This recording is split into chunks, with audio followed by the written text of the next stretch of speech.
Oko 100.000 ljudi u Hrvatskoj živi s hepatitisom B i C. Na Svjetski dan hepatitisa udruge i liječnici upozoravaju da je 1 od 12 ljudi u svijetu zaražen ovom bolešću. Iako se uvijek više govori o HIV-u, činjenica je da je hepatitis vodeća kronična zarazna bolest.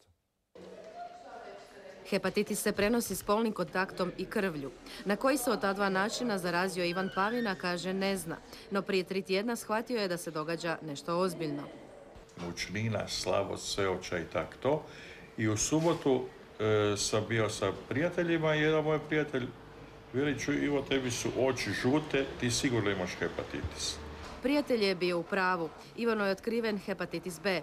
Bolest je nažalost neizlječiva, ali se s pomoću lijekova može dovesti u stanje mirovanja. Hepatitis C može se izliječiti, no godišnje se otkriva oko 400 novih slučajeva. Na listi lijekova HZZO-a za ove bolesti dostupna su samo 2 lijeka. Mi se svi liječnici koji se time bavimo, borimo skupa s našim pacijentima da na listu dođu i drugi lijekovi koji su danas moderni, koji su kao što je kod HIV-a bilo, razvijali su se nove generacije lijekova koji uspješnije taj virus na neki način suprimiraju. Zajedno s oboljelima liječnici se također bore da se u Saboru prihvati rezolucija o virusnom hepatitisu kojom bi se više pozornosti posvetilo prevenciji i otkrivanju. Do tad u klinici za zarazne bolesti radnim danom svi se zainteresirani mogu besplatno i anonimno testirati na hepatitis B i C te na virus SIDA.